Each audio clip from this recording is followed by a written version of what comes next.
This, let's bring in our senior judicial analyst, Judge Andrew Napolitano. Kind of difficult to talk about all this because we haven't seen the memo. There are 22 members of the House Intel Committee who have seen it, right? I've been very critical of the House Intel Committee for sitting on this as long as they had. They sat on it during the time that the House and the Senate were voting to expand FISA authorities. The day after President Trump signed the expansion of FISA authorities into law, they revealed this stuff. What is this stuff?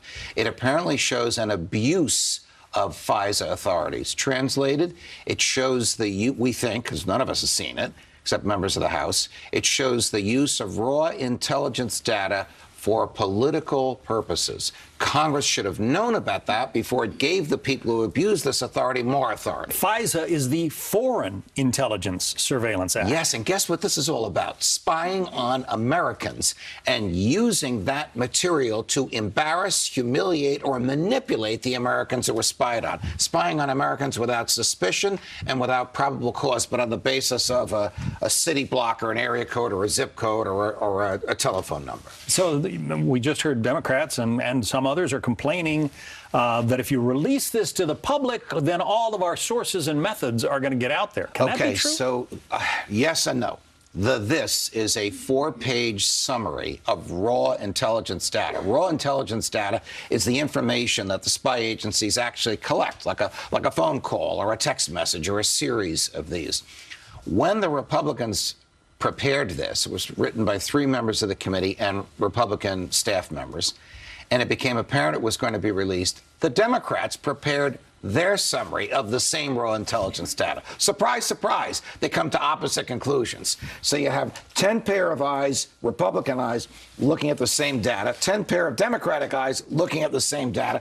They come to radically different conclusions. The committee votes only to release the Republican version. I say, release the data. You can white out the names of the people who gave you this information. Don't release the names of your sources, but let the American people decide for themselves who broke the law, who knew about it, and who looked the other way. The Department of Justice has said, oh, you cannot release this stuff. This is dangerous stuff. And then it turns out the Department of Justice, at the time it made that statement, hadn't seen it. And this is where it gets a little dicey. In response to that revelation, that the Department of Justice hadn't seen it, the director of the FBI, Sunday afternoon, went to the House Intelligence Committee vault in the bowels of the Capitol building and read this 4-page memo and looked at the data from which it came. And what did he do 12 hours later? Fired his deputy, Andrew McCabe.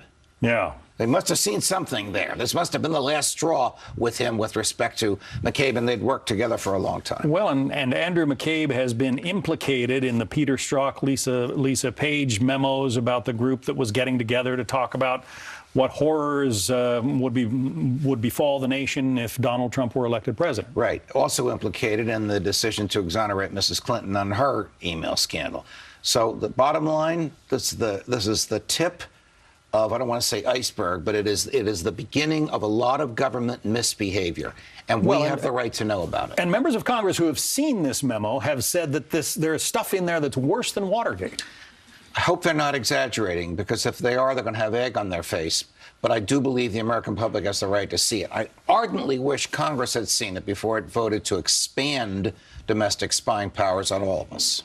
Fascinating. Yes. We're going to be watching, and we'll see whether the president decides to, allow this release. If the president allows the release, we will probably see this on Monday of next week.